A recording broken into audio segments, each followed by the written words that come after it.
all, I want to welcome everybody here. If you haven't been to the Senior Center since its renovation, I just want to let you know that I will be hanging around afterwards, and I can show you all of our really great, it's just a great facility here. So I want to make sure you all see it and have an opportunity to show off. The Council on Aging historically has hosted this event, and it's been a candidate forum where we had all of the contestants have an opportunity to stand up, introduce themselves, give a little history, a little bio, and why they're running. But we often got feedback that they really wanted some more time for those contestants that were, that it was a contested race. So tonight we've done a little differently. I usually host it by myself with a lot of support from LCAT, from Don Mackey. But this year, we are co-hosting. I'm very happy about that. So originally, Don Mackey was the facilitator and the co-host. But we lost, we had some trouble with panelists. He can give you a history. So he just got either promoted or roped in to also being a panelist. So I do want to just introduce Don Mackey. If you don't know Don Mackey, he is the director, and I want to say producer, of an amazing local access TV station. I've been involved with many throughout the state, and I have to say East Long Meadow is the best. And I'm going to also introduce Liz Roman from the Republican. Very willing to help out. She's helped out with other debates, and she's been great. I also want to, in our audience, we do have a member of our Board of Selectmen, Angela Thorpe. Angie, can you say hi?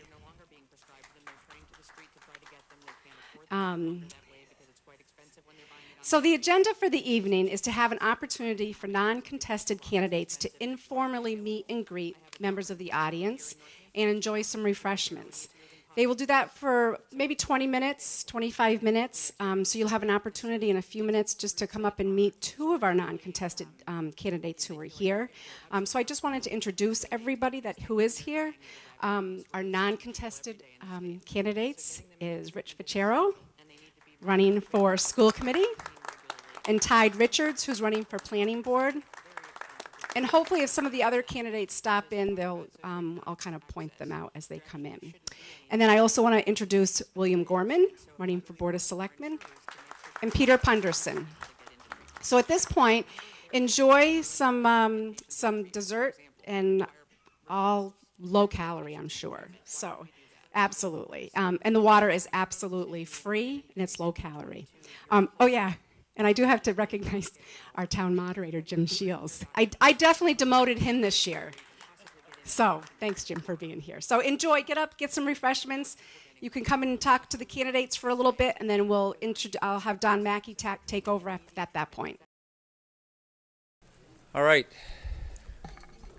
So can you all hear me through the speakers back there? Yes, no? Yes? Okay.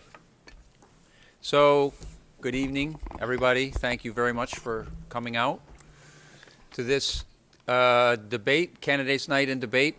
And we talked about this at a town department heads meeting, 6 weeks ago. We talked about the date. And just so everybody knows, because the question came up, it was my suggestion that we change the format from what it has typically been for this event to a debate between the two candidates in this only contested race. So that's why we're here doing it this way tonight. I want to thank Mr. Gorman, Mr. Punderson for coming, participating in this, and thank all of you for being here, and thank the candidates for the other races that aren't contested for being here also. So the candidates have agreed. The format is pretty much typical of a debate that you've seen many, many times. There are no set time limits for answers, but we want to cover a lot of ground. We've got quite a few questions to ask about all aspects of town government. So we do have a pink card, and after 2.5 minutes or so, we are going to sort of keep track of the time and just try to nudge you along if things are going long. All right? So the candidates have agreed to that. Based on a coin toss, Mr. Punderson will have the first opening statement, and then it will be Mr. Gorman's turn for his opening statement, and then we'll proceed with the questions. Ms. Rahman will ask the first question, then myself, and we'll alternate back and forth. At the end of the questions, the public will have an opportunity to ask questions. We have a microphone that we'll pass around, so please, because we are recording this for LCAT, wait for the microphone before you start to speak, so that we can get your voice recorded and get your face on camera. All right.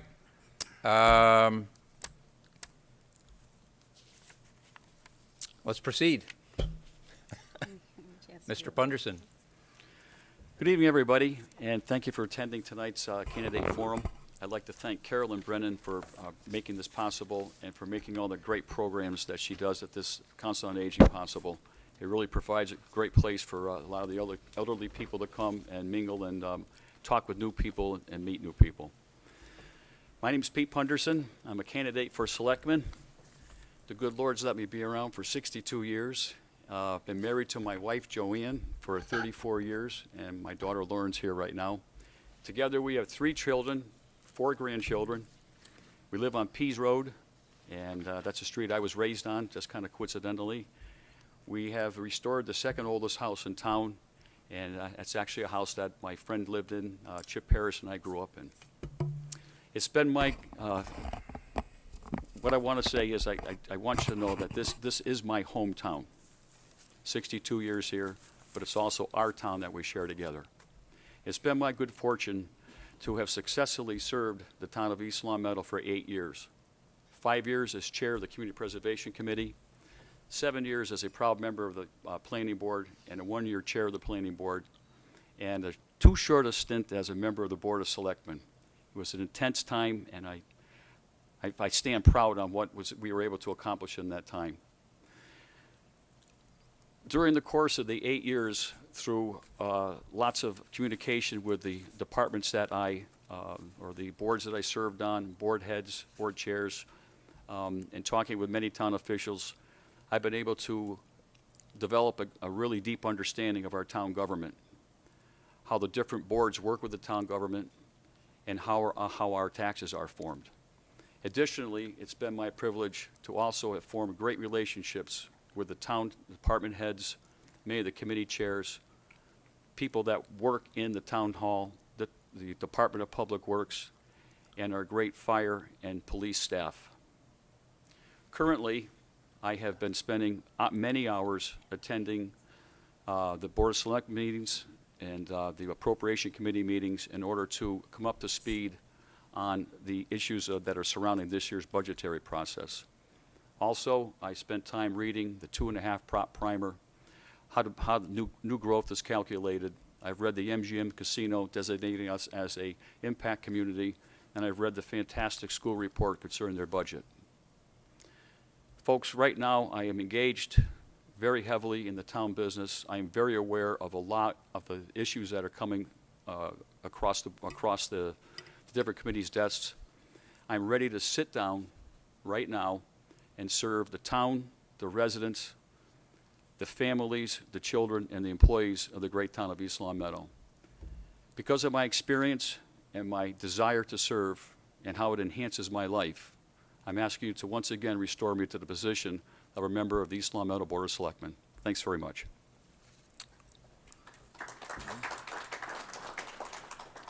Mr. Gorman. My name is Billy Gorman. I live on Allen Street. I come from a family of 9 brothers and sisters. I have 4 grandchildren of my own, and 5 of them go to school in East Long Meadow here. I served my country as a paratrooper in the 101st Airborne Division when Mr. Punderson was in school in England. After my service, I attended STCC College. I worked for Verizon Phone Company for 38 years as a lineman, and I was the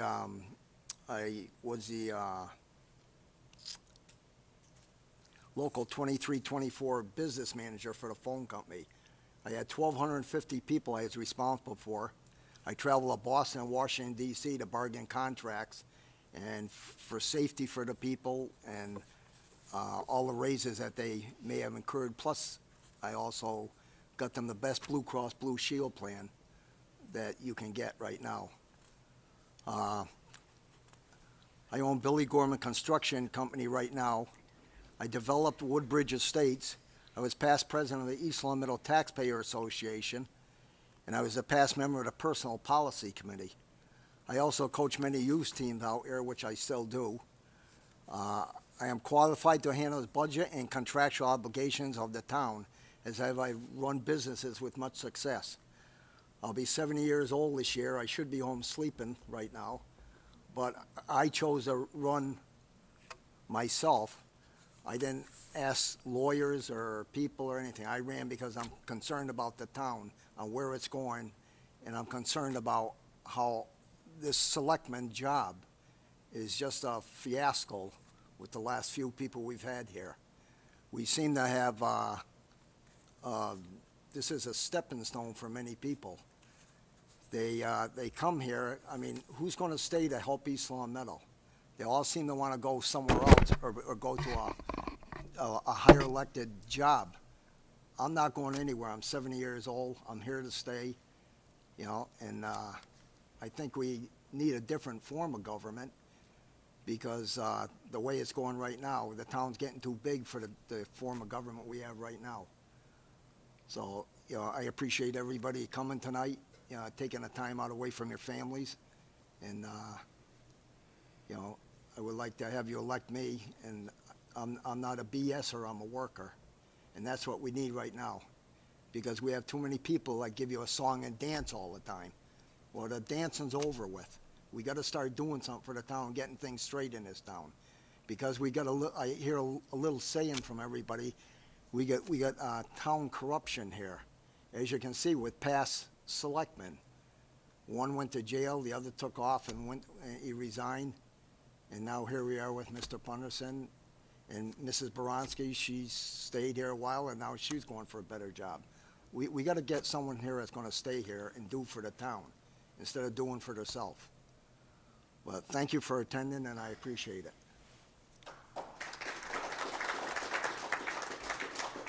All right, thank you, gentlemen. So the first question goes to Mr. Punderson. The Appropriations Committee is currently preparing the fiscal 2015 budget. This year, they're holding every department in town government to a 1% increase over last year's budget. And they've been exhaustive in searching for opportunities to save costs and extract efficiency from the projected available revenues. Question is, what would you do that the Appropriations Committee hasn't already done to squeeze value out of the town's available revenue? The members of the Appropriations Committee are one heck of a good think tank. These are professional financial people that know how to ask the right questions. And I've attended the Appropriation Committee meetings, and I've watched them squeeze every single dollar out of the budgets that can be squeezed out. They continually look for new revenue sources. They are not smarter than I am, but they are more experienced in it. I don't know how you can do that much better of a job than they're doing right now. There are places to save money. You can save money by reducing our expenses, our overhead, such as fuel cost, lighting cost, insurance cost. There's ways to do that. But be assured that what's going on behind the doors of that room right there during the Appropriation Committee meetings pretty much is all that we can do at this point in time. There just isn't a lot of money, and what they are doing is correct. I stand behind them, but I stand behind their method, and I agree with their method. I've watched them ask the questions, ask what do you foresee coming so we can be ready for it. So I'm with the Appropriation Committee and their recommendations, and I go there to learn and have learned. Thanks. Mr. Gorman? Same question? Same question. Well, I think the 1% is a good thing, but I think we should stick to what we say. The trouble in East Long Meadow, we come out with something and then it changes down the road. We say we have no money for something, but somehow they come up with the money for all this stuff. You know, I forget who it was, but one of the places they wanted a 2.6 instead of a 1%. Well, we gotta make these people that are in charge of these different departments accountable for what they're doing and make them stick to what we tell them, because the people are the bosses. But I think all these people in these positions think they're the boss. The people are the ones that pay the taxes. And we can't keep going on at the town meeting.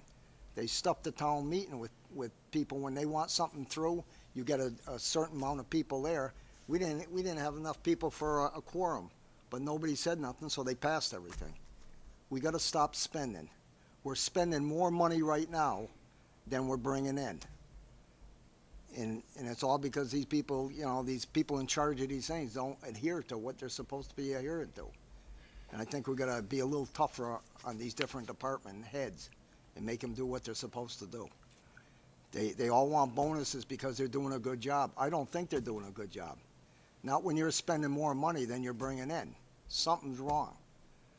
I mean, I understand through the grapevine that we got $1.5 million that is unaccountable for. Now, I don't know for sure because I'm not in there, but if I'm in there, I'll find out where that money is. We should be having an audit, like I did in the phone company with the union. When I got an audit and I found out where the money was and I see where it was spent.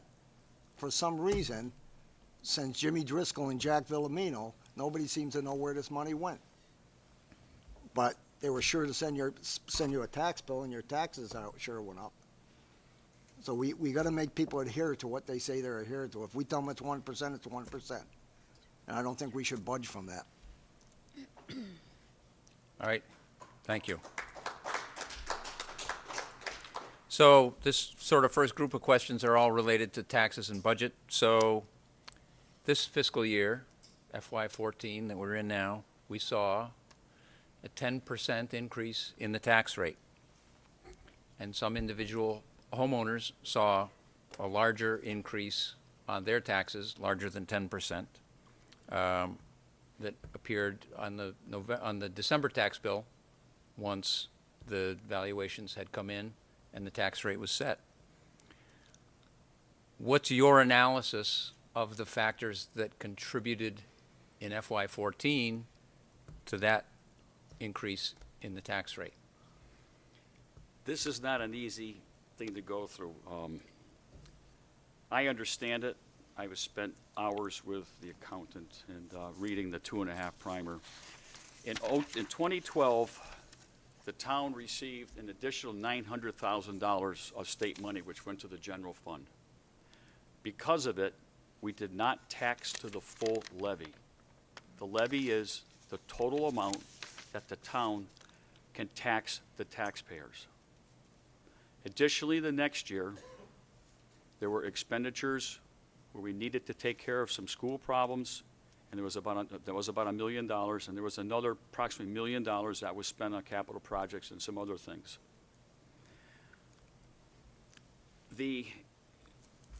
After that, the next year, there was a loss in revenue of about $1.25 million, coupled with some other factors. Your tax rate is the total levy divided by the total assessed value of the town. I'm going to give you an example. FY13, the total levy, the total amount that the town can tax the taxpayers was $33,040,719, which is $920,000, $353 short of the figure we needed. That figure comes from when you add the general fund budget, capital projects, parade, overlay deficit, all the expenses, and then all the sources of income, state aid, local receipts, MSBA reimbursement, which is for the schools, water and sewer transfer, free cash and all that, you come out with a figure. I'm going to round them out. 51 million compared to 18 million. You subtract the 18 million, which is what you got, with the 50 million, which is all your budgets, your general fund budget, and you come out with the levy, which is the 33,04719. When you take that and you divide that, the town is worth $1,774,475. That was in 13. When you take that, that comes out to a mill rate of 1862. The next year, we had a decrease in revenues. This is the tax increase that gets done in October after the fact. We had a decrease in revenues. We had an increase in the levy. and a decrease in the property values from 1,774 to 1,770. When the levy amount is a larger percent of the actual total real estate value, taxes go up. We didn't tax to the levy for 2 years, and this year we tax to the levy.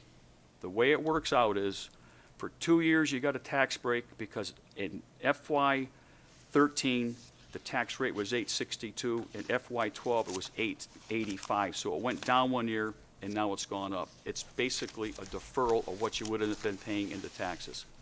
The correct levy is always brought through. The levy is calculated by taking the levy from the year before, multiplying it by 2.5%, and then adding in any debts, I can't think of the actual debt exclusion, and if you had a 2.5 override, that would always be added in every year. So the correct levy has been brought across every year. For 2 years, we just didn't tax up to it, and that's why all of a sudden there's the large tax increase. So it really doesn't, it's really not an increase that it's large and it's terrible, and I agree with you, but it's something that would have gone along probably incrementally higher. You just got it all at once, and that's actually what happened. This is it. This came out of the accountant's computer. Okay, so that's exactly what happened. Thank you. Mr. It's Roy, you want me to hard, repeat the it's hard to question? understand, and I apologize. It takes a long time to understand this. You can go online to the Mass Department of Revenue, and you can read the 2.5 primer. It's right there. The beginning's not too bad to read. The middle's terrible, and the end, by that time, you're pulling your hair out. But it will explain what this is all about. You need to know what levies are. You need to know the relationship of levies to the total town value. Thank you, Pete. Are we going to have a chance to rebut that? There will be plenty of opportunity for people at the end, so take your notes and ask your questions, by all means. Yeah, you know, I'm going to ask it if you guys pull them closer. If you could speak into them more closely, it would help, because it would cause us problems if we put the gain up too much. So, is that better? Okay, all right. So I'm going to repeat the question, Bill, because you may have lost track of it. So we saw a 10% increase in the tax rate for this fiscal year, and the question was, you know, what's your analysis of that? And there was a second part to the question, but I didn't ask Pete, so I'm not going to ask you. But really, you're here as a candidate for selectmen, so what's your take on? Well, myself, I own 2 houses out here. I own one and rent one. And to tell you the truth, I think the taxes really suck going up 10%. In plain English, I mean, I haven't got all the hieroglyphics that Mr. Punderson has because I guess Team Corruption gave him all this information, Well, which wasn't given to me, and I went to the same person. But I just want to read to you what debt exclusion and what does it mean to us. Towns cannot, under the state law, raise property taxes above certain percentage without voter permission. If a town wants more property tax revenue coming in for use in the general budget, it asks for an override. This increase remains as part of the tax levy indefinitely. If it wants to borrow money for a project and pass the cost on to the property tax payers for the life of a loan, officials ask for a debt exclusion. One of the loans is paid off, the debt exclusion comes off the levy. Also on this here, as property assessment goes up, the tax rate goes down, and vice versa, keeping taxes relatively stable. All changes that add more to the tax levy than the state law allows under Proposition 2.5 must be authorized by voters. So according to this, from what I'm reading, they have to ask the voters. We got Proposition 2.5 here, and ours went up 10%. It should have gone up 2%.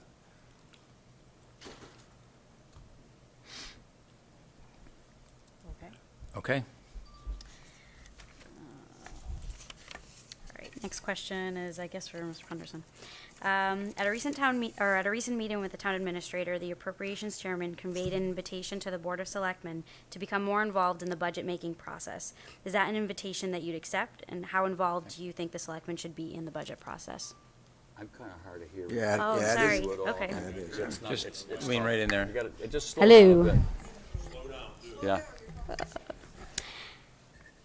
Okay. At a recent meeting with the town administrator, the appropriations chairman conveyed an invitation to the Board of Selectmen to become more involved in the budget-making process. Is that an invitation you'd accept? And how involved do you think the selectmen should be in the budget process? Good question. I attend those meetings on my own. Nobody has to ask me to attend them, because I want to make sure when I sit down and talk to everybody that I know what I'm talking about and I'm right. I don't want to be the guy left out. You know what I mean? I just don't want to be like that. I've been attending those meetings while I was a member of the board. I was a member of the Board of Selectmen before that, and I've been attending them, like I said, 3 times recently, so I come up to speed on what's going on with our tax structure this year, or with our budget structure this year. I think that every member of the Board of Selectmen should be attending the meetings. I think they should be attending the DPW meetings. I think they should be attending all the meetings, so that when one department makes a move here, you know if it has a positive, a negative, or no reaction on some other part of the budgetary structure or governmental structure of the town of East Long Meadow. I accept that. I will accept requests to go to any meetings. And Dan Burek said it well one night at a DPW meeting. He said, I'm the first selectman to ever attend a DPW meeting while Dan Burek had been on that board, and that's a few years. So I believe that it's incumbent upon a member of the Board of Selectmen to be absolutely as informed as that member can be. If it takes 15 hours a week, 25 hours a week, for the big $2,000 you get, you got to go do it. Thanks, Pete. Mr. Gorman? I go along the same road as Pete does. Not that I agree with him on everything, but I think you should attend. I think there's 3 selectmen. I think one selectman or the other should be attending these meetings. And when the selectmen have a meeting, talk about what happened at that meeting. But the only problem we got is on the Board of Public Works. They're a separate entity. The selectmen have no authority over them, or the school department. So they do their own thing, no matter what a selectman says. But you have to understand something, that they spend their money the way they see fit. They take from one entity and put it in another entity, and nobody knows what's going on with them. That's why I'm saying we need a different form of government to oversee everybody, and like a mayor would know what was going on. But I attend meetings myself, and I haven't been a selectman, but I still attend the meetings, and I see Bobby Adams at every meeting. So I got to say, a selectman should be attending these meetings, and there should be a little more interaction between the departments, which there is not right now. Thank you. At a recent, town recently opened bids to provide new municipal office space. Now the DPW has come forward with another proposal to renovate the existing town hall. It's a strong possibility that funding for any new town hall space will have to come from a debt exclusion. First, what's your assessment of the space problem at Town Hall? And second, how would you present the argument for or against funding it with a debt exclusion to see that project, whatever project it is, to fruition? Do we need a new town hall? Do we need space? How are we going to fund it? Pete? Well, the current town hall, if you go in there, yeah, it's definitely overcrowded. The second floor seems to work well with the DPW and the planning board. I think that we need to stop all the studies. We need to make a decision. We need to find one place where everybody in the town hall, all the town officials, I should say, can be there, handicap accessed or with an elevator with proper parking, and get on with it. If it has to be funded, a debt exclusion is a debt that you take and you bond out. It has a beginning and an end. It's added into your total levy after the 2.5 is made, and 2.5 is figured, and it ends when the debt ends. I don't want to see us spend another $15,000 on a study. It's all been done. I don't want to have departments in the town hall that aren't accessible to the handicap, which we do have. It's a problem. I don't think I have the exact answer, but I know that we need to do one move, one time, and do it correctly. I would love to see our town hall added on to if we can. If we could purchase the building to the side of it, it would be good, but as I understand, there's an easement running through the parking lot, and you can't build over it. So I don't know what the answer is there. It would be great if the library, I mean, we have a fantastic library, but if we had that space available where we could build onto, we can make it handicap access and keep our town hall where it is. The one thing I don't want to do is see us purchase another building and then not use the town hall properly. That's one thing I won't stand for and don't support. And that was something I felt very strongly before when they wanted to purchase the other building. We hadn't done a new build out of the town hall. We hadn't restructured anything in the town hall, and that's what they did at that point in time. So my answer, I guess, is I would like to see us make the right move when we deem it the right move, and not buy a building that doesn't have the right parking, or a building that's only going to house part of the town employees and the town offices like they're coming forward with right now. So we have to find a building or find a way to add on to our town hall, but doggone it, don't leave a bit of space vacant that's going to waste money for the town. And if we can turn it into an income or revenue generating source, then let's do that and defray any cost that we might experience. The one thing is, we're taxed up pretty high right now. I don't know how much anybody else can afford, so got to go easily, but make the right move one time and make sure we're using the total space that's available in that town hall, that beautiful brownstone town hall, and make sure if we can make money off of it, we do, to defer any debt exclusion. And debt exclusion is different than Prop 2.5 override. Prop 2.5 override, once you do it, every single year after the 2.5% is calculated on the levy, you live with it. A debt exclusion, if you can get through paying for it every year, it comes and it goes, and that's the way to do it. Thank you, sir. Well, personally, I think this town jumps too fast at buying this and buying that. You know, nobody thinks, I mean, that's why we're in trouble, why we are right now, because our forefathers, they're buying, we got a school on that end of town, a school on this end of town, a school on the other end of town. If you go to Belchertown or you go to Southwick, you see where they built all the schools around each other. They have one baseball field, they take care of one field. We got things spread all over this town. And if we start spreading the town hall all over, you know, we got to think of where the seniors, I mean, are they going to go to one thing here and the next thing over there? I mean, they want to buy LaPlante's old building there. I worked in that building for LaPlante, and I'm telling you, it's a wrong move for us to buy that place. We got to do something with the town hall there and keep that town hall over there. And, you know, we just keep spending money for study committees and every other thing. You know, that's why we're spending more money than's coming in. It's ridiculous what we're doing.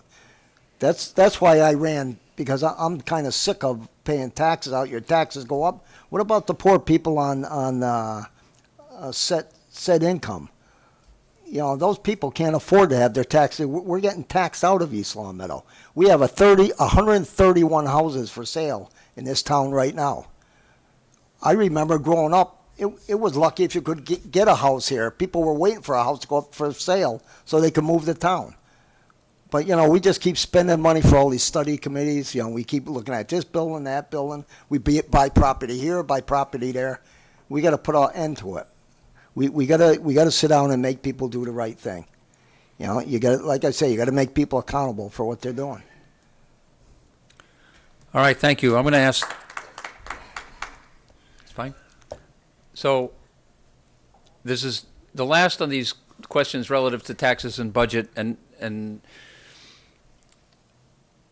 we've asked you to identify in some form ways that you might spend money, what revenue there is, and there was some discussion, the first question, that the Appropriations Committee and, spends a fair amount of time looking at how much money is there, and they're pretty shaving it close to the bone.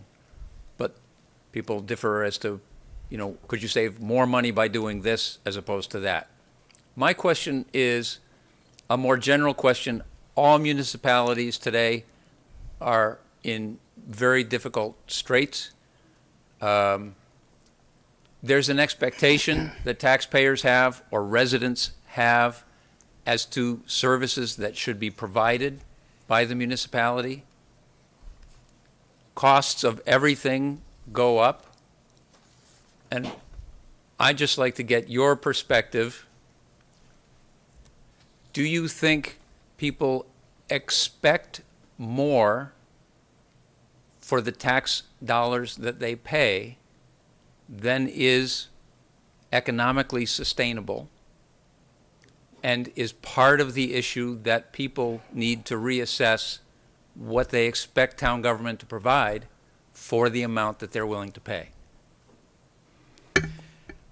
And I'm not advocating that position, I'm just asking because it's out there. First of all, I would urge every taxpayer to attend the meetings in town that explain where things come from, what there is for money, why things are done. The arduous process of the budget, it goes on for months. I don't know if I should take the time to explain it, but you come up with the levy and you have to work backwards into this to satisfy the levy amount and calculate. The last part of your question is what? Do people expect? Okay. Do people expect too much for the taxes they pay? No. I think people expect when they live in East Long Meadow to be comfortable and have good services, and that's not an unreasonable expectation. You live in a great town, you expect great services, you expect a great school system. Things are different these days. Things that were given normally, even at your place of work, it's not the same. People pay more for their insurances. The 401k givebacks are different. Matching funds are different. Granted, taxes are expensive, but everything else is expensive too. Everything goes up, and in that crunch of trying to keep the services that you expect and that are reasonable expectations for paying your taxes, it makes it increasingly difficult to get that value for your dollar. But it's not just East Long Meadow, it's everywhere. And I think part of what people feel is you get it all over the place. You get it in the grocery store, you get it at the gas station, you get it when you buy a car, you get it when you buy clothes, and you come to your town, your nice small town that you expect to be comfortable in, and you get it again. And it's not unreasonable to be upset about it. I'm one of you. I pay my taxes. I have money, and I don't like spending all the money I spend either. And I see taxes go up, and I see my taxes go up on my house and so forth, and you go, now what are you supposed to do? Well, I go to the gas station, it's $3.50 one day, then it's $3.60 one day. It's a tough thing to swallow, but I think everybody has to be informed so that you can understand how your expectations mesh with the reality of what's going on financially, and respect and see how hard the people that set the tax rate and do the budgetary process, how hard they're working to make sure that they can live up to your expectations without cutting goods and services. So my answer is, if you're not happy with it, I don't blame you. But be informed and understand that your expectations aren't always going to be met, but they are reasonable, and everybody has different ones. That's my answer. Thank you, sir. I don't think everybody expects more for their taxes, but I got to say I blame the people in this town for what's happening here, and I'm going to tell you why. You go to a town meeting there, nobody knows how to shake their head no to anything. Everything passes all the time. That's why the people don't come to the town meetings, because they just say everything's going to pass. You get your little cliques that want something passed, and they flood the town meeting, and when they get it, they get up and leave, and you don't even have enough people left to pass the rest of the agenda there. But people in this town got to learn to shake their head no once in a while. We can't have everything. I mean, we got $1 million football field. What do we need $1 million football field? I played football on that field. I was the first graduating class at East Long Meadow.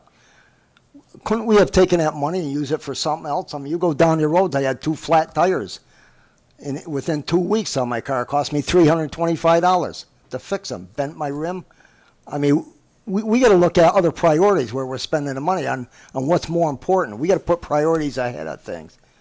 I mean, there's only a certain amount of people that are going to use a football field up there, but all you people in here use the roads. All you people in here use the town hall. We got to spend our money where the majority of people get the enjoyment out of it or get the use out of it. And I think this town's just going crazy because one town does something, we got to do it. You know, we got to stop doing that. We got to take care of our own town and do what we should do here. But, you know, I'm 70 years old still doing tree work so I can afford my house because we're getting taxed out of East Long Meadow. And, you know, the problem is we got to stop spending money for everything. We got people taking their cars into Connecticut. We make sure our workers are on the job here. We got GPS, which we're paying for. We got a 52-inch TV up in the town hall and the board of, the superintendent's office up there. That the guy that's in there now, I think is doing a good job. He's trying to cut back. Some people don't like it, but you got to learn to cut. People don't like that word, but I'll tell you, like I told you, we have 131 houses for sale in East Long Meadow. Why 131 houses? That's outrageous. You know, people just can't afford to live in it, and people are moving out. They're selling their house. And it's a crying shame that a senior citizen can't stay in this East Long Meadow after spending 30, 40, 50 years there working and putting all his kids through school. What we should be doing, working for, is giving senior citizens a discount on their taxes. Those people paid all their life, and what do we do for them? Yeah, we got a nice place here for them, but, you know, my own mother-in-law had to put in an assisted living place. You know how much those assisted living places are? $5,000 a month. Me and my wife can't afford it, and we're not paying it. She had Mass Health, and they take 75% of her Social Security and leave her with 25% of it. And when we go to a meeting here, they go to the town meeting and tell you, well, it's affordable living. What older person can afford to live in these places for $5,000? We have Bluebird Acres up there. There's another. Who can afford to live there? So what do people do? They move out. They're all selling their house. They're getting out. You know, those houses we could be getting good taxes from because most of them are almost empty. Nobody's living in them. You know, we got to do something different in this town. We got to learn to say no at some of these town meetings. And, you know, like I say, I don't think people expect more out of their taxes, but they don't know how to shake their head no. Okay, Thank you, sir. Bill. Actually, continuing with the question regarding town meeting, this is an issue that's come up a lot over the years, and it's the issue of Human Resources Department and Human Resources Director. So as a member of the board that negotiates labor contracts with several employee unions and multiple department heads, do you think the town needs a full-time Human Resources Director? And I guess it's for Mr. Punderson. Absolutely. It's a $54 million business with nobody to take care of the resources of our employees. It's terrible. We've tried to have a shared human resource person. I was on the board not long enough to know how that ended up, but we need it. That you can't go down the road and find a business that operates with $54 million that doesn't have a human resource coordinator to deal with the sensitivities and some of the problems that are created in the workplace or brought to the workplace. So I absolutely support having a full-time human resource person in this town. I understand it's money, but it's something that's absolutely needed. It just doesn't make any sense to me, and I know it doesn't to other people. So at some point in time, somehow, I mean, I would like to see, I don't know if we did share a human resource person with another town or not, but and that would be the least that I would accept, is to have a part-time person. But you need somebody, like you do a manager for this town, on a day-to-day basis to understand what is going on in the base of the town government, not just one little spot here and there, or 3 people part-time running a $54 million business. We need a human resource manager. We need a town manager on a permanent basis with a weaker board of selectmen. We do need to change a few things. Certainly, $54 million deserves and the employees deserve to have somebody they can go to. Thank you, Mr. Punderson. Mr. Gorman.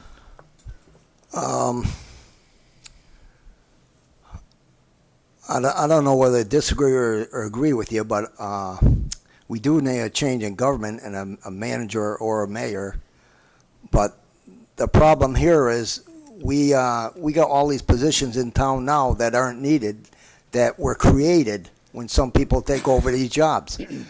I think we got to be looking at things a little different on how we're running things. And I don't know, do you need someone? Yeah, part-time you might need somebody. But I don't know. I disagree with making new positions, because we got so many new positions now, and people aren't doing what they're supposed to be doing. We have people looking over the workers all the time, but we don't have people looking at the people that are in charge of that position. And I don't know. I guess we could use one, but Okay. Thank you.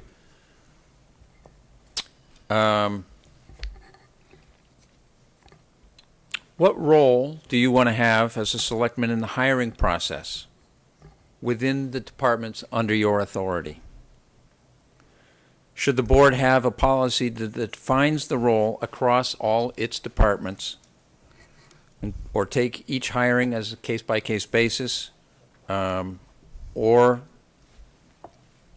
I forgot my glasses, I'm sorry. Do you want a pair? Leave it up to the department. The board has a liaison for all the departments. Is it up to the liaison to work with the department head? Should the board have a across-the-board policy? What role do you want in the hiring of department heads This is or from- employees Okay. in the departments, I mean? This is from the state. This is also something, again, the DOR. It says the role of the selectmen. One of the roles of the selectmen, which one is it? Administrate. The responsibility, one of the responsibilities of a selectman is to hire the brightest, the most intelligent people that you can to fulfill the jobs. That's something that's already done, and I think it's the absolute duty of the Board of Selectmen to prudently, on a set standard, evaluate employees and pick the brightest, the best that you can get with a set standard.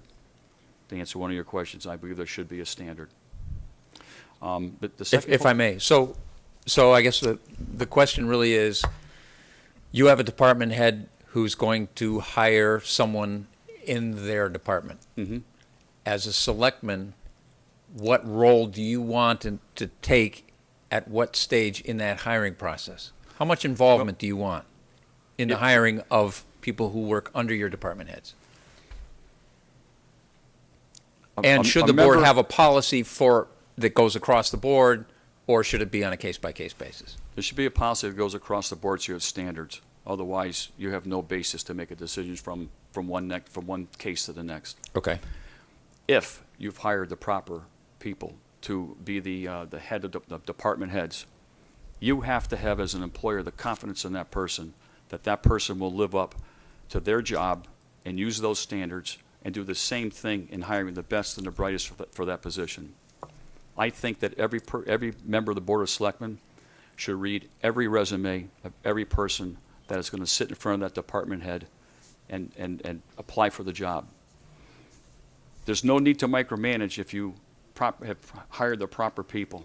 You have to manage the people, because your liaisonship, that's what it's for, is to go out and make sure that things aren't getting out of control, or make sure if that department has a problem that you can help out. But that department has when hired, if their job description is to hire and, if needed, fire, then if you've done a good job in hiring them, then you should have the full confidence in them that they are hiring the right person. But I would still want the right, as a member of the Board of Selectmen, to review all the resumes. The decision, if in the job description, is final for that person, that department head, then that's what it is. If you haven't done a good job as a member of the Board of Selectmen in hiring that brightest and best person, then there's a problem. But you can't micromanage. It doesn't lead to, it's just not the right way to do it. It's time-consuming, and it takes away from a manager's time in doing their right duties. I would like to be fully involved at all stages, but if the job description is, the decision is up to the department head, fine. If it's not, then the Board of Selectmen makes a decision and hires the brightest and the best through a process of elimination by doing interviews and reading resumes. Thank you. Well, in this town, the hiring is, it's good for this guy, not for that guy, good for this girl, not for that girl. You know, I'm for a set rule across the board also, because I'm going to give you some examples. At the police station, we have a lot of trouble up there on the hiring process. We have officers that got the highest mark on the test, or a person that got the highest mark on the test, and they haven't been hired because of the politics in this town. And I call it team corruption because that's exactly what it is. Because there are people that got the highest mark up that police station. We had one guy that didn't get a sergeant's stripe because of problems up there, and he got the highest mark on the test. So, yeah, I think the selectmen should be from the beginning to the end of the hiring process, or promotions or whatever. Up the town yard, you had to have a CDL license and a hydraulic license to get the job. Well, when Mr. Gomowski was there, I know 3 people that got hired with no CDL and no hydraulic license, and they went during company time or town time to go get that. Now, how many of those young kids that were looking for a job out there would have been able to go for that job if they knew they didn't have to have that CDL license or the hydraulic license? We would have had that thing flooded, and we could have got the best person. But a lot of kids didn't apply because they needed those licenses. You know, and things are wrong in this town how they're doing it. I'm sick of the politics. I'm sick of the town corruption here. I'm sick of the cliques out here. You know, a lot of these young kids are suffering because of it, or these people trying to get a job here. And that's why I think a selectman should be at the beginning to the end, whether it's the police department, whether it's the town yard, whether it's the clerk's office, wherever. All right, thank you. So both of you have touched on this a little bit differently. You mentioned the idea of a mayor, Mr. Gorman. Sorry, that's my speed. All right. You both touched on the idea of the is that better? Okay, sorry. I'll try and slow it down. Of the possibility of either a mayor or a town manager. So the question is, a group of citizens has initiated an effort to put the establishment of a Home Rule Charter Commission on the April 2015 town election ballot. In 2005, a similar proposed charter establishing the position of town manager and eliminating the independent authority of the Board of Public Works, the Library of Trustees, the assessors, and the planning board failed. Do you think that it would pass if it happened now, and do you support or oppose? Well, I don't know what the exact wording is, so I can't say I support. Okay. But I absolutely support changing the form of government. It's that the town meeting form of government works great and has gotten us here. But 3 part-time people, whether it's Bill, Angela, and Paul, Pete, Angela, and Paul, it just doesn't work. It's too much. I know I put in 15 to 25 hours a week when I was a member of the Board of Selectmen, and it's not enough. There's just too much. And you have to be on top of things, and it takes a day-to-day review of that, of being able to collect everything daily and see how it's going. I am for a town manager. I don't know if you can do that along with the town meeting form of government. I'm not sure. I'm not an expert on it. But I am 100% in favor of a town manager, a permanent person to look after all of us and make sure that all of us are getting a fair shake, and to look after the employees. I'm sorry, I'm not looking at you. I'm trying to apologize. I just caught myself a while ago. But I am for it. I would hate to see the town meeting go away, although it certainly can work against the town. $350,000 for tennis courts, boom, everybody's gone after that. You know, stacking the town meeting is definitely a problem when it comes to the town meeting.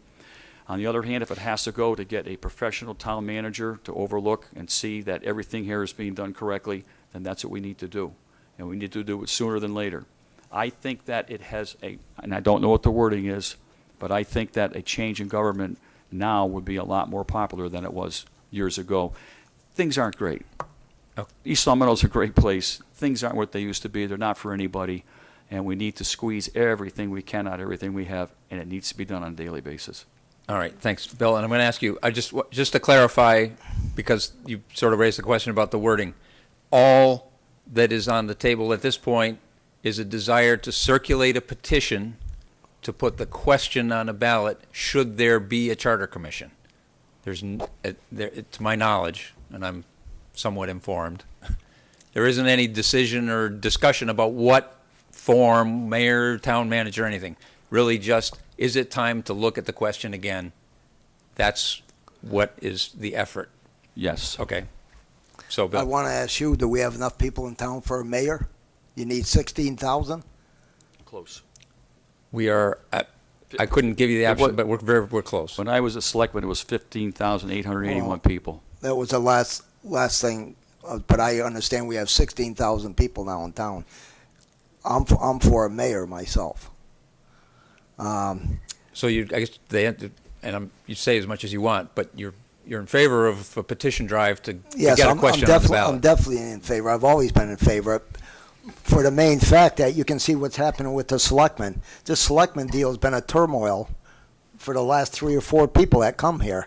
I mean, at one time when during the Villamino ordeal, we only had 2 selectmen there, and then at other times we have 3 selectmen. And if this selectman don't like that selectman, it's a biased vote because they don't like this one.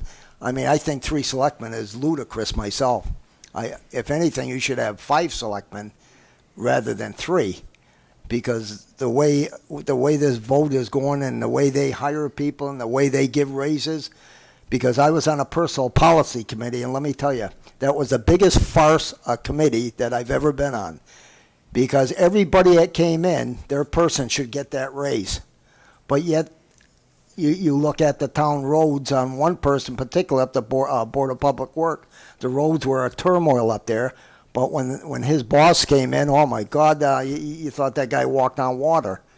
But it was Kim Wisbecki was on that board with me, and me and her were the only ones that were negative sometimes for giving people their raises because they weren't doing their job, in our personal opinion, and for what they were presenting us with the paperwork on their evaluation.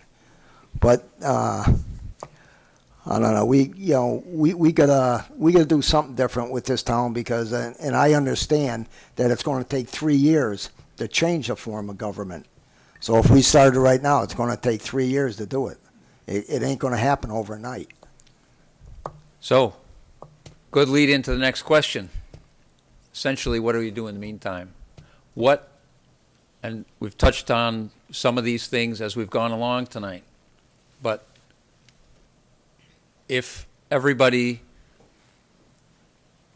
is generally of the sentiment that, yeah, we really need to look seriously at changing the form of town government, we still have to get through the next, call it 3 years, until that happens. Yep. And give me 2 ideas, each of you, 2 things that would improve the way things work now with the plan of getting us there. Well, since you have a charter you have to deal with, you can't physically change a whole lot of things, so you have to work with what you have.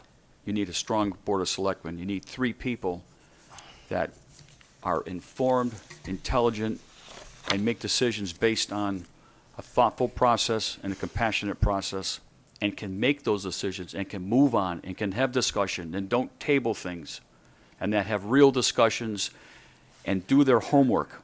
Go home and read the stuff that's on the computer. Sometimes it's 200 pages, sometimes it's 300 pages. Sometimes it takes you 10 hours a week, sometimes it takes you 15 hours a week. Be involved with your liaisonships and make sure that those people, the department heads, are doing their job correctly and that they're squeezing every penny. And also make sure that with the capital planning and appropriations, that those committees and those meetings produce the tightest amount of expenditure that you can have. And they are working on that. But I think that and ultimately, the only way to really fix it is to get rid of the system and get a new system. Thanks. Bill? Well, I wrote a few things down here, not knowing I was going to get asked this question, but I I think some ways in the next 3 years, voting at the town meetings. I mean, you show when you go to the booth to vote for me or Mr. Punderson here, it's a private thing. I mean, you know, it's closed in. You can't see who votes. When you go to a town meeting, you raise your hand. Your neighbor's looking at you, and people are looking at you, and some people will vote or won't vote for something just because the person next to them or their neighbor's there. I talked to Elizabeth Roman right here because she went to UMass, and I was talking to her about a different way of voting at these town meetings. Maybe we can get more people there. She told me at the college they got these little beepers they use, and when instead of raise your hand when you voted, you could push this button, it would come up on a screen. I think if we got more people at the town meetings to know what's going on in town, I think that would help as far as what's passed and what's not passed to save the town money. And that's what I think in the next 3 years we should do something like this. And we already went over how we hire people. We're giving these people big raises and 5-year contracts. I worked for the phone company, and I did big contract down Boston, Washington, D.C. We were out of work 3 months on strike, and we won a 5-year contract. There's no way we got 5-year contracts. We were lucky to get 3, but a 5-year contract is ludicrous. And also on the raises for these supervisors, the next 3 years, I think we should put a cap on their pay, because some of these people are getting paid a large amount of money for doing nothing. You know, I mean, we want to give them bonuses. We want to give them this and that. Nobody gave me bonuses for going out in the middle of the night on a broken pole, freezing my butt off up the pole. That was my job. When I was in the union, I'd go from Boston to Greenfield to a meeting. I would start at 7 in the morning, get home 1, 2 o'clock in the morning. And I'd be there all day, me and my partner. Nobody gave us any bonus, but we got all this comp time we're giving away in this town. I think we should put a limit on comp time, or they should get permission, because things are out of hand here. Their insurance for the board members. We give insurance to the board members. Well, I'm not positive on this, but I'm going to put it out anyway. I think you have to at least work 20 hours in the school system, and Mr. Fitzgerald can tell me if I'm wrong, to be able to, you got to do 20 hours or more to get the insurance. We give all these people insurance that are on these boards, and some people just take the job for that. But we were just talking at a meeting the other night that we can only get people to go for these positions if they get the insurance. Well, I guess I can prove that wrong right now. We have one contested race with me and Mr. Punderson, and we have 9 uncontested races. Well, if people were just running for the position for the insurance, where are all the people that are supposed to be running? There's nobody running against these people. Bill. So we got to do something different. I'm not done yet. We want to give people a chance to ask some questions too. Yeah, we're running over an hour. We got a couple questions us, and then we got to get. I think there's a lot of questions out here. So. All right, so one more from me and one more from Mr. Mackey, and then we're all set. So you're both here tonight because Selectman Baranski hopes to fill the state Senate seat held by Gail Canderas. What issues impacting East Long Meadow at the state level do you see in play now or in the horizon that the board should be prepared to work on with Ms. Baranski or whoever gets elected to that seat? As far as what I know, and go Deb, as far as I'm concerned, best of luck. She is running for the small businessman. The small businessman is the backbone of our town and basically every single town around. So I would think that in order to keep our businesses open, our rental space open for incubator businesses and larger businesses, and our commercial areas open, we should back that effort and see that she does indeed work for the small businessman, and I'm pretty sure that's what she's going to do, and that's the role I would follow in her quest to become a state senator. Thank you.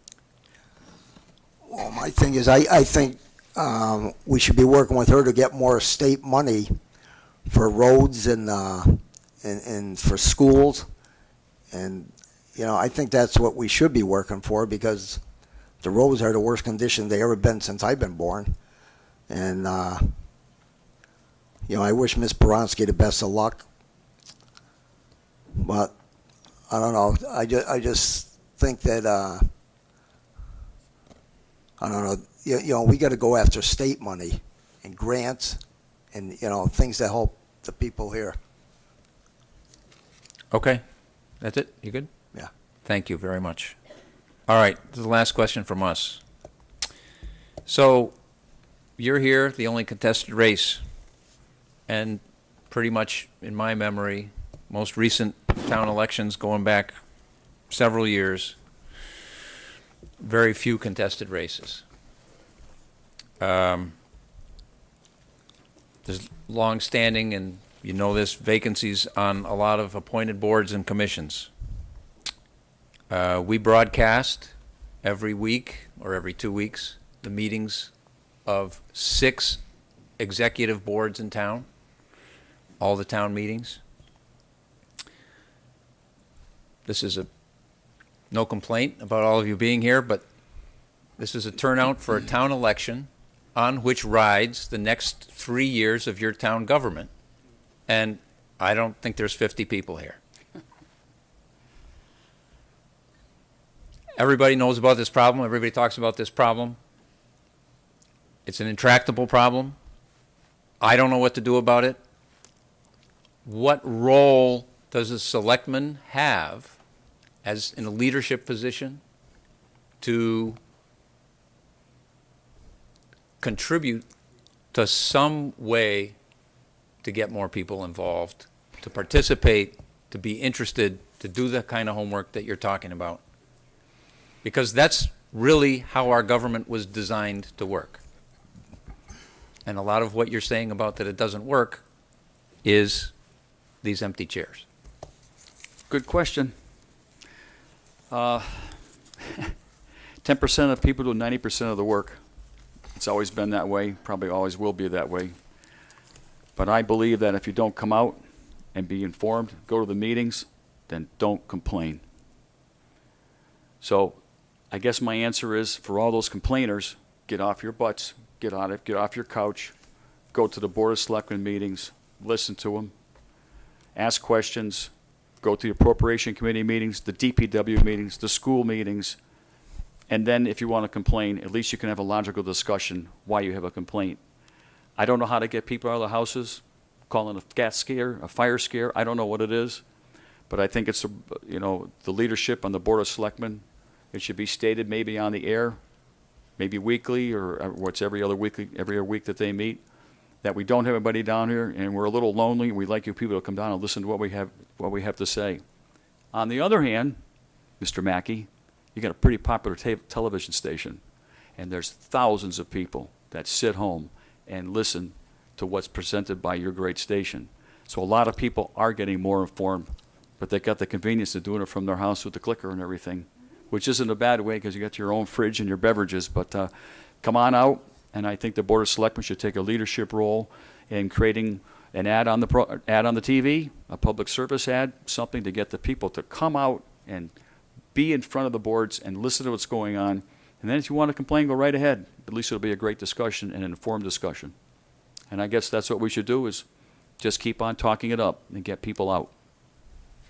Thanks, Pete. Bill? Well, I think what we could do is put a poll out to the people and see why people don't come and see how many we get back. I mean, when I was in the union, it was the same thing. When I was the head of the union, I mean, like I say, I go all the way from Boston, Mass, all the way to Pittsfield and Greenfield. There'd be 2 people at the meeting, you know, after working all day down Boston.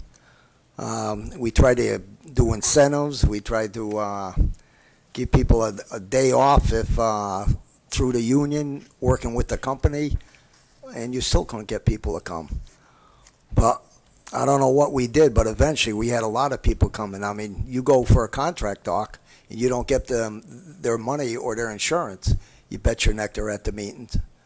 But I think in the town, I mean, to Pete's point, is with the TV at home and the clickers and stuff, maybe we can come up with something like you do on your phone, push 1 for this, 2 for that.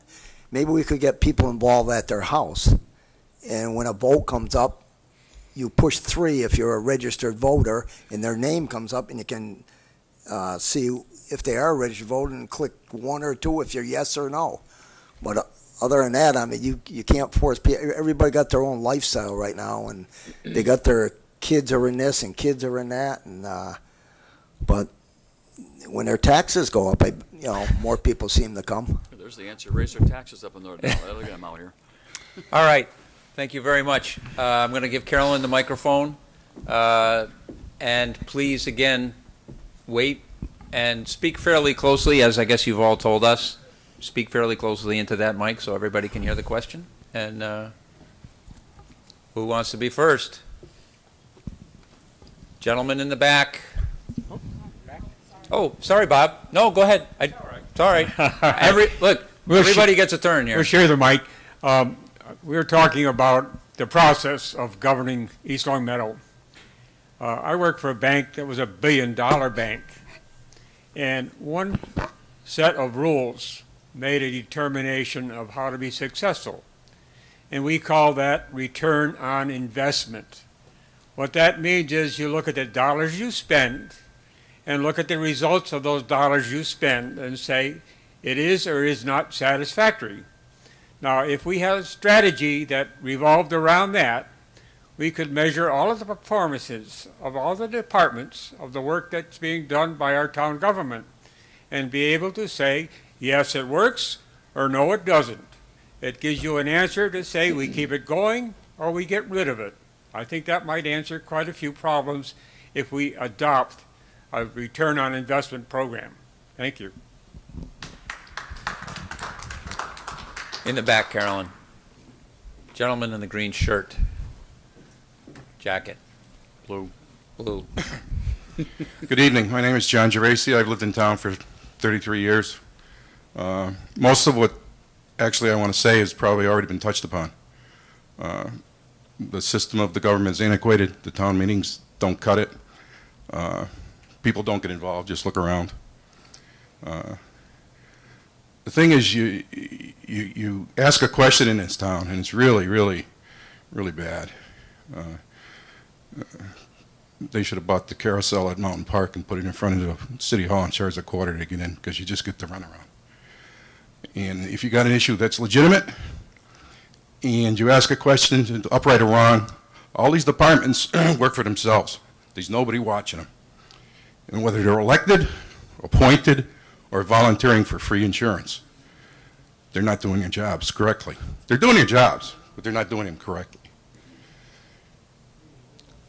And big business, we're missing something here as far as the tax. And again, people on single incomes have a problem in town, and I'm one of them. But you look at your businesses in town. Why are they paying the same tax rate I'm paying? Somebody with 33 stores. Somebody worldwide. So, John, do you want to ask one of these guys, or both No, of them? I think most of the stuff has been really aired, what needs to be done, Okay. what the government needs to be changed. But long story short, I guess, yeah, well, why do we not charge big business a correct tax rate? And that'll be my final answer. Thank you. Go ahead. John, it's a single tax structure in East Long Meadow. If the public wants it changed, you have to do a petitioned article and change it. If you get the backing and the voting at the town meeting, you can change it. That's the way it works. It's a process, but if you yourself, John, says, I want to change it, you can do a petition article. If you get the right amount of signatures, it goes into the warrant and it gets voted on. But right now, it's a single tax structure. That's just the way the charter is. If it doesn't work for people, you can change it. But on the other hand, John, we're putting up a place right now Oh, yeah. down on Benton Drive. I don't know who approved it or why they approved it, but it's a nonprofit building from Bay Path College. why, with the taxes the way they are, why are we bringing in nonprofit things? We got to provide all the service to this building. They say, well, we're going to make a deal with them. Well, we're the taxpayers. What kind of a deal are you making? Why isn't it brought out to the public? Why isn't it voted on? That's what I don't like about what's going on in East Long Meadow. Everything's underhanded here. Now, I only found that out since I've been running for office here. Who authorized this building, and why are we bringing in a nonprofit building here? They ran out of room in Long Meadow for Bay Path because they utilize all their space there, and the people in the houses won't sell their houses, so now they came out here. But it's a nonprofit building, and we got to provide services. What are we getting out of it? The people should know what we're getting out of this and why they approved it. Let me just let. Thank you. Just in reference to that nonprofit, and we're looking at a new gas station coming into town. We got 4 gas stations already. If the Connecticut line was 25 miles south of the corner on Shaker Road, would there be a gas station going there? Because they're drawing the cars from Connecticut. They charge 15 cents more a gallon, or 12 cents, or 8 cents more a gallon, and they buy it from Massachusetts prices and cater to Connecticut drivers. That does nothing for the town. Not that they're not nice people and they're not good business people, but what does the town get back? We've got all these businesses. We're getting nothing from the businesses. If the Statue of Liberty was in the town circle, she'd be crying right now. Just what goes on. And it's not only here, it's through the country. There's a lot going on, and it's not just East Long Meadow. But again, you look at that type of business, and instead of the town going out and selling the town, the business people come in here and they buy the town, and they set themselves in stone forever, for the next 500 years. The casino's not going to be in Springfield. It's going to be in the corner of Shaker Road and Chestnut Street. Would you like me to answer that? Let me just back to what the- Yes, if, John? be brief. John, referencing the first building that Billy was talking about and the gas station, you can't stop a legal project. When a project has the right setbacks, conforms to the whatever the parameters are, it goes through the conservation, it goes through the planning board, it doesn't break the law. You can't say no unless it is detrimental to the neighborhood, and I'm not for the gas station, okay? I think it's a terrible project, personally. Congestion, wrong thing. But you can't stop something from doing something that's legal. And the building over in the industrial park, you can't stop it. It's a legal use in that area. You can't say no, you get sued. The town gets sued. And they have made some sort of a deal of like $45,000 a year to the town, which to me, I can't stand that either. But the planning board and the other commissions that deal with it can't say no to something that's proper. And I agree with you. I don't like it either. Then it pays some taxes, but it causes congestion. Big business, tax rate $20 a thousand, come on. Well, like I said, John, you can change it. You can change it. You can start changing it right now. That's what you have as the ability as a resident and citizen of the town of East Long Meadow. You get everybody together in this room, and twice as many people, and have them sign it, and it goes in the warrant. And that's the way it works. Participation, you can't get anything done. I had one issue. But you can. Oh. People have done petition articles. All right. Wait. I'm not going to argue. No, I'm just saying, I had one issue in 33 years, and I haven't been even upright or wrong. So don't tell me I can do it, because I can't. I already learned that. I went through a process of 5 years of talking like a gentleman and being respectful. Yeah. And getting zeros. But anyways, I'll leave you with that. Thank you, John.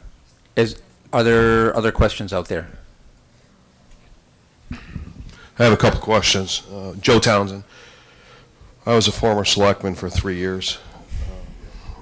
I have 2 questions for Pete and 2 for Billy Gorman. Pete, I have real problems with you in the midst of a bankruptcy, foreclosures. I have a 44-page report from the federal government that you filled out with your attorney. You talked about paying taxes today. On page 13 of the 44-page document, you owe the Internal Revenue $11,578. You owe the Massachusetts Department of Revenue for sales use and withholding tax $9,382. Can you explain that? Yeah, the money was stolen from me by an employee, okay? If you've had enough sense to read the articles that have been out, you would already realize that. And if you read the article today in the paper, you'd realize that. I have addressed these things once. That's the last time. Okay. I have one more question to this report. Do you have a problem with it? Yeah, I do. Okay. Then Only I'll- because I have answered those questions. I have put my family out there. I put the exposure out there. Okay, I've had the exposure, and I've answered those questions, and you have not one idea where any of that came from.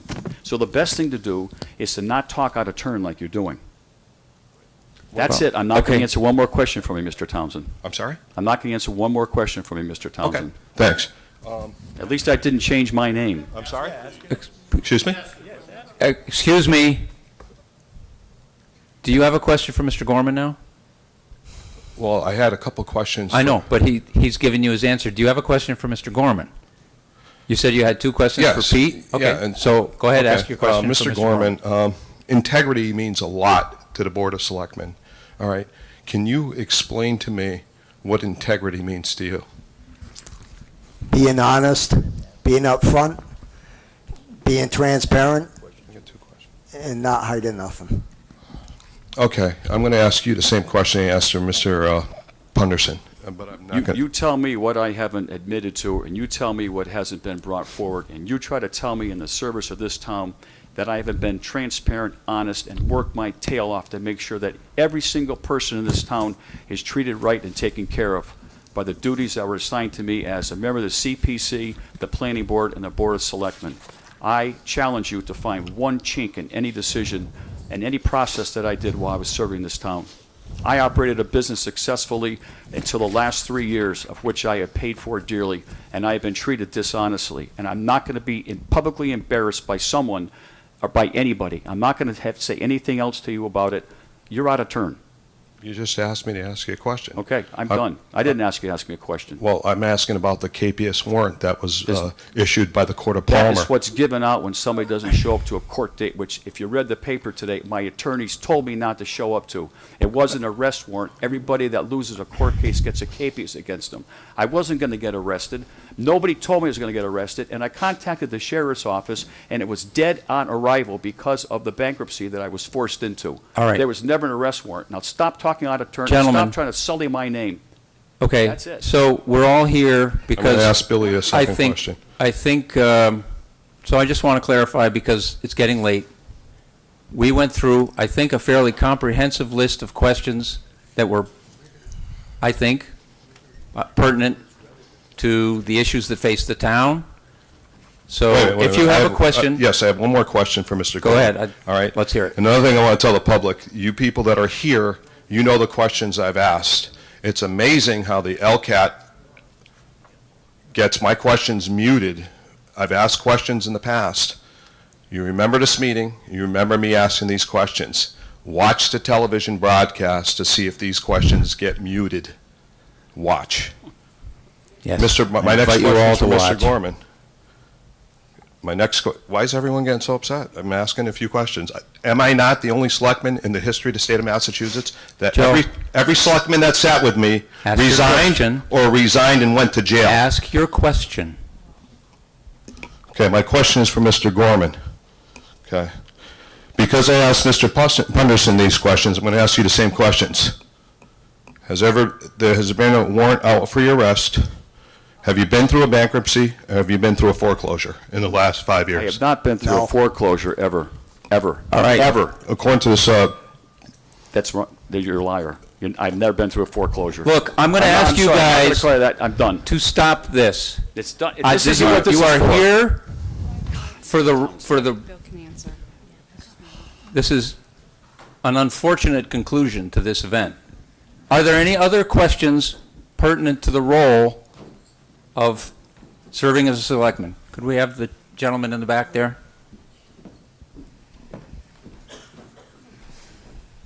I don't have a question, but I just want to thank Mr. Punnis and Mr. Gorman for helping the town out, coming out for something like this, and putting themselves out there, and best of luck to both of you. But thank you again for your participation. I've been there. It's hard to do, and I really appreciate that both of you guys are there, ready to help the town. Thank you. Welcome. Hey, Don, All right. are you going to give us a closing statement? I told you you'd have a closing statement, so if you prefer, if you want to take it, take it. Let's keep it. You have a question?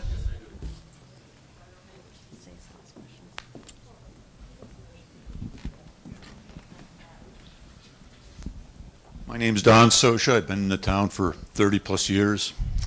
My concern is I'd like to stay in town, and I'm being driven out by the tax rate. I can name 5 or 6 other people by name in the same neighborhood I am that they're being driven out too.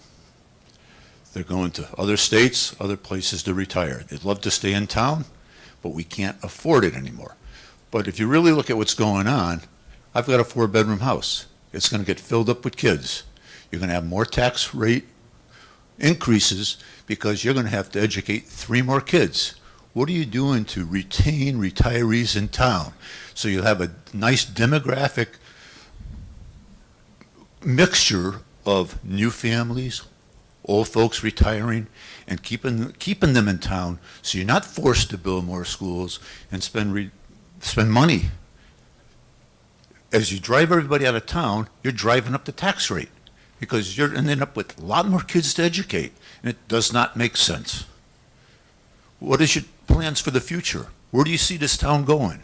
We talk about hiring a mayor. I think that's great, but what are we eliminating to afford that mayor at $60,000, $70,000, $80,000 a year? We're spending too much money. And my answer to you is, what's your vision for the town 4 years from now, 5 years from now? A town full of young families, full of kids, with none of us old folks around? It doesn't make any sense at all.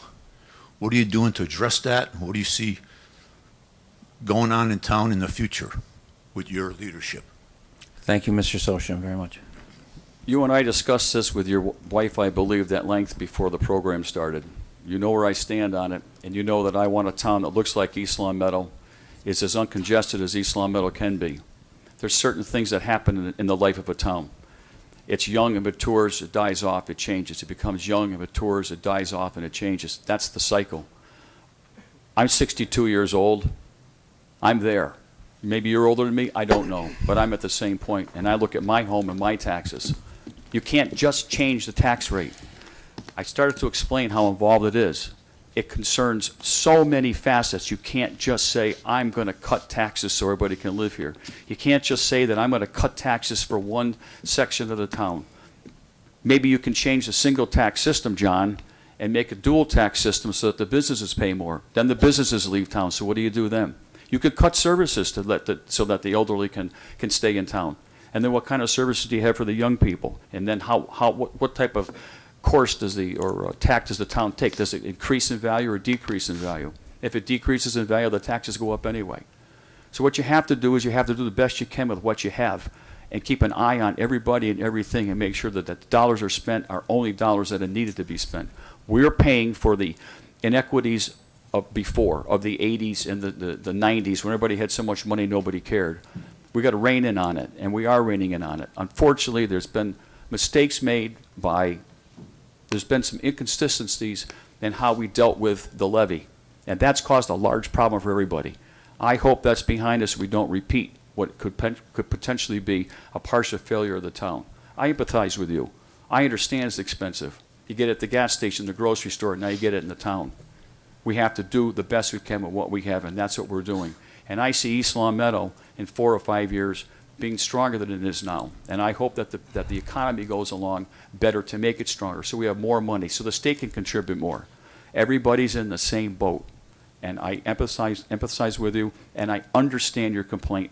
If you're looking at me as a member of the Board of Selectmen, I will do everything and have shown and proven that I will do everything possible to make sure that everybody does their job. Nobody gets too much, and we got some big salaries in this town so that everybody can live here. I'm with you. I can't sit here and tell you what I'm going to cut, and I'm a member of the Board of Selectmen. I know one thing: we can save money and energy. Okay, that's a big thing. We can buy our gas differently. We can buy our oil differently. We've made great steps in reducing our energy bills, electrically wise. Those are the things you. Pardon? Why is a new city hall needed? I didn't say a new one was needed. I didn't say it was. Those are not my words. Those are not my words. I didn't say, and I made a reference to that. You got to be able to afford it. We understand that. So you've got to work and make sure you pinch every penny, squeeze everything you can out of it, and that's what's being done now. Unfortunately, it hasn't been done on a consistent basis, and that's a problem right now, and we're living with it. So I'm right there with you. All right, I'm going to ask Mr. Gorman. And I agree with you, John. I think, like I say, there's 131 houses for sale out here. People are moving out. I think for senior citizens over a certain age and how many years they've had in East Long Meadow and spent taxes all their life, I think the senior people should have some type of a stipend or cutting their taxes so they can stay in town here. But the main thing we got to do is stop spending and stop passing everything that comes across that town meeting there, because they pass everything between tennis courts, football fields, and we got to build new buildings, and we got to do this, do that. You know, we got a brand new school over here, Birchland Park. I got a daughter that's a teacher there, and I got a wife that's been there 29 years. She was in the old Birchland Park. Well, if you go over, I pick my wife up because she broke her wrist and she can't drive. I pick her up every day and bring her to work. It's disgusting, that school over there. For the age it is and for the shape it's in, we supposedly got people that do maintenance work. I don't know what they're doing. I haven't looked into it, but that school is a poor example of what they're doing, because that's a brand new school. So why do we want to build a new high school when here's a new school over here that looks like it's 90 years old? You know, we have no maintenance program. We have nobody keeping on those people to do the right thing. You go behind the high school, and I go to the football games and the soccer games for my grandkids, and you look at the back of that building, the boards are warping off there, the paint's coming off. Well, I thought we had people, we supposedly have 4 or 5 people on the building committee on doing that work. They got their own vans, they got everything. What are they doing? I think the people should know what they do week to week, day to day, because we don't know what they're doing. And they're spending all this money. When you get the town report and you look at it, well, they spent money for this, spent money for that. Well, geez, I go over there and it don't look like they spent money on what they said they did. But I think there's too much baloney going on. You know, these people are home with their cars. You know, they're not doing what they're supposed to do for keeping these buildings up. And I think senior people should get some type of a tax break. And as far as Pete said, well, these companies, if we do a double tax rate, these companies move out. You know what I say to them? Don't let the door hit you in the rear end. Because I'm going to tell you one thing, they can go to another town, and a lot of those have double tax rate for businesses compared to residential. So that's a scare tactic they keep using on us, because some of those places keep telling us they're going to move out, they're going to move out, they're going to move out. Well, they're still there. Okay. Thank you. We do have one more question, Don. I don't know if you want to end it or. I think we need to wrap it up. I guess I think I'm told you to have questions, but let's just not be repetitive. I think we've covered the same territory a few times here. So if there's a new topic that has not been discussed, I'd be happy to hear discussion on it. My name's Joe Gorman. I live at 25 Hamden Road. I've been in East Long Meadow for ages. I don't appreciate somebody not answering hard questions. If we're going to have a person in the selectman's office, I want to be damn sure that they're not going to blow up when they're asked the hard questions. I'm not here to litigate anything. Nor am I. That'll be litigated in the courts. But when you get the hard questions, I don't want you blowing up. We've had enough of that in this town. I'm going to ask my brother to explain in detail what you did at the Union Hall to bring everything, bring the financial situation at the Union Hall under, so that it was and not out of the red and in the black. And that's the reason the reason I ask that is because I want somebody that has been there and done that. Because somebody doesn't, make big speeches and fancy speeches, doesn't mean that they're the best for the job. I want somebody that's been there and done that. And I want you to explain what you did to bring the union in the black. Well, I took the union hall over. I went from a lineman. The people voted me in to be the business manager. When I looked at the books, I found we were $18,000 in debt. When I left there, I left the union hall $650,000 to the good. And how I did it, I cut expenses. I didn't hurt anybody's job. I got rid of 4 cars. I got rid of insurance. I got rid of the gas for the cars. And I only had 1 partner instead of 2 partners, which his salary was about $180,000 a year. I was able to redo the whole building from the roof right down. I did our own lawn there, and I cut expenses where I could cut them personally, but I was in Washington, D.C. a lot. But when I left that unit, I got 7.5% CDs for the union, and the credit union wanted to know why I was getting them for that length of time. And I told them, I'm not in it for Billy Gorman, I'm in it for the union people. And when I left there, they had 2 CDs worth 3 CDs were 7.5%, which today is ludicrous.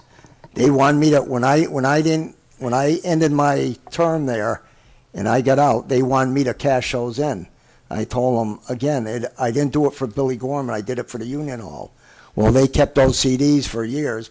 I had 1,250 people, and they're down to less than 400 people now, and they're just about going broke because of mismanagement. So that's what I did at the union hall. All right, thank you, Billy. All right, 1 minute. 1 minute closing statement. Done. No, I don't think she was ignored. So.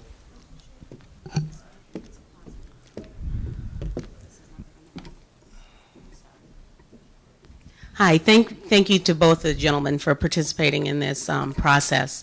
I have a question for both of you, and then I have one for Mr. Punderson. The question for both of you is, how would you work with the current select board to ensure positive progress?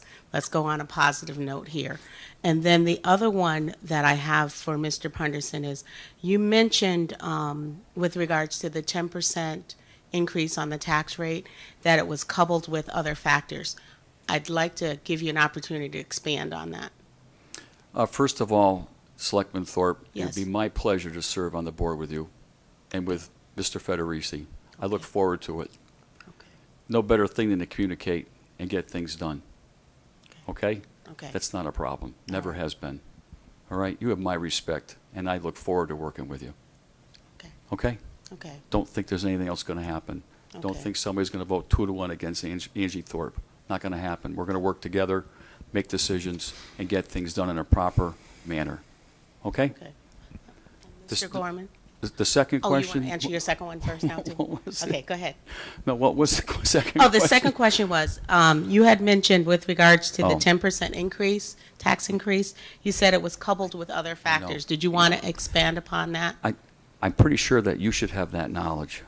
I do, but I want to know Yeah. if you want to expand I upon it. have a lot of it. It's a long explanation, and I explained in a brief Mm-hmm. the factors. There were a couple of mistakes made, yeah, and they didn't go up to the levy, which they should have. We all know that. It was, yeah, and Okay. I wasn't on last year when the decisions were made. You were. Mm-hmm. Neither of us were there before that. Actually, it was, the decision was made when, actually, Right, I and, was and not I, on the and I board understand the then. tax rate, as, and But I it's hope- okay. as you realize, the tax rate is set long after the budget's set. It's kind of like a Mm-hmm. backwards thing. So, to expand on it would take a lot of time, but yes, there's some mistakes were made, Mm-hmm. and the worst of the mistakes were that we didn't go up to the levy, and it should have been done. None of this would be happening. The gentleman wouldn't be saying, I can't afford the taxes. There wouldn't have been that large increase in the taxes. It would, whatever the property values are and the levy is, it would have gone like this rather than like this and like that. So, Okay. okay? All right, so you want to repeat your question for Bill? Sure. Yeah, it was just. How would you work with the current Board of Selectmen to ensure positive progress? Well, what I do is, for one thing, we got to get Nick Bro to give you the information, because I know there's a problem with that. You have a meeting at night, and you're getting the paperwork a half hour before. No time to study for it, no time to look the stuff over, no time to make a decision. I think we got to get after him to do his job a lot better. So when you do get the paperwork, you can make a logical decision instead of looking it over in a half hour before all the people come in. That seems to be the biggest problem in a selectman's office. And like Ms. Baranski said, we got to make faster decisions. And I agree with her, because some of the decisions, people keep coming back and coming back and coming back. And that's why I think we drive some businesses out of town, because they know the process here is brutal. So, you know, as far as working with the selectmen, I can work with anybody. Okay. Okay. And just one quick correction, Mr. Punderson. I'm sure that there have been, and you probably just misinformation, there have been other selectmen who have gone to DPW meetings. And it's probably just misinformation. Well, Mr. Burek said that I was the first one, so I got to go on what he says, because I haven't been to the other meetings. Don't know. All right. But I have. Yeah, but not when you were selectman before me. It couldn't have happened. Yeah, but not before you were, I was a selectman before you, so I was before you. I went before you. You got that? You The came gentleman after. in the back? Good evening. My name is Paul Federici. I'm one of the members of the Board of Selectmen, and I just want to correct one fact on Nick's behalf. We may have changes in our agenda for our town meeting, for our selectmen's meetings every week, but we get the preliminary reports for the town meeting on Friday afternoon from Nick, and there's maybe one or two changes that will come through on Tuesday before the meeting, but 90% of our information is given to us before the weekend. I just wanted to correct that fact. Thank you. Thank you. That's it. Going? All right. Thank you all very much for coming. Thank you, gentlemen. Wait a both. minute here. Close. You told me before the meeting we could have an end statement. You're right, Bill. And, Bill, you're yeah, right. okay. My mistake. All right. Apologize. Well, you're ending the meeting, so. My mistake. I started to give you closing statements a few minutes ago, and there were more questions, so I apologize. Go ahead. You want to go first? You're first. You want to make an end statement? Go ahead. Mr. Gorman, go ahead. You want me to go? I just like to make a final statement here. I just want to say I've worked my rear end off all these years. I run for this office. I've had selectmen come through here. I ran against them, lost by 29 votes to some of them. One went to jail. One left town. One served 5 months in his term here, the shortest selectman ever, and got beat by Mrs. Thorpe. And all I want to say is I don't think we can have a guy run a town that owes 3 people in town here money, and they pay very heavy taxes in this town. And you talk about people that might move out. Now, these people are creditors that Mr. Punderson owes. And when I put my name on the roster to run for selectman, I must have had 50 calls at my house. And what I did, because I got that information from people that called my house, rather than believe what they were saying, I went down to federal court and spent 6 hours down there to see if all these accusations were true. Well, I got the paperwork right here from federal court for 42 creditors that Mr. Punderson owes. 3 of them are from East Long Meadow. Now, how are you going to represent East Long Meadow when you're biffing people out of money that live in East Long Meadow, that pay heavy taxes? I think that's unethical, and I don't think it's right. I've had Mr. Punderson's secretary call my house. I met with her. She had a $7,000 settlement that she won in court, which I also have here. Everything I said, I can prove right here. But the problem being, how can you do this to people and then run for selectman? He filed bankruptcy, and 6 days later put him for selectman. Myself, I wouldn't have the gall to do that. But the thing I'm saying, if you can't run a business, how are you going to run a town? I've run many businesses successfully. I run a union hall that was in the black, and we had to work our rear ends off to get it back up. And that was going to Washington D.C. and to Boston in between. We got it back up. But you know, you can't do this to people in your hometown and then expect to represent them also. Thank you. Thank you, Will. Yeah, that's beautiful. There's no denying that there were problems in my business. It's not me personally.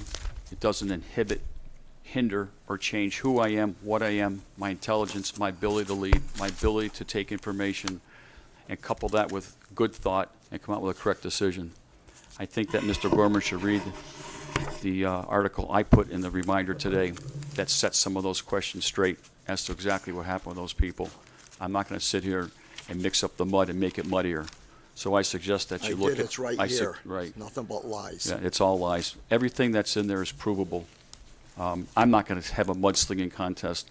I was a darn good member of the Board of Selectmen and a great member of the Planning Board and worked for this town and have proven to make decisions. And I was going through this hell in my life for the last 3 years that I was on those boards. And the performance was there and the dedication was there. And quite frankly, it enhanced my life a lot, and thank God it was there. And I intend to get elected and do the same thing and work for the people in this town. What I've gone through is done, and the 3 people in this town know what's going on, and just take it from there. I'm not going to mix the mud, but I will serve this town as I have, properly, judiciously, with intelligence, well informed. The other stuff is things that happen in business. It doesn't always go well. That's my answer, and I thank you for your time. And please vote for me based on who I am, what I've done, what I will do, and you can look at my record as far as dealing with this town, and it's unblemished. Thank you. So, I hope they don't call that unblemished. Bill, thank you, all of you, for turning out tonight. Thanks for the questions. Thanks for listening. Thanks to Carolyn for hosting. Thanks to Liz for participating in the panel. And good night.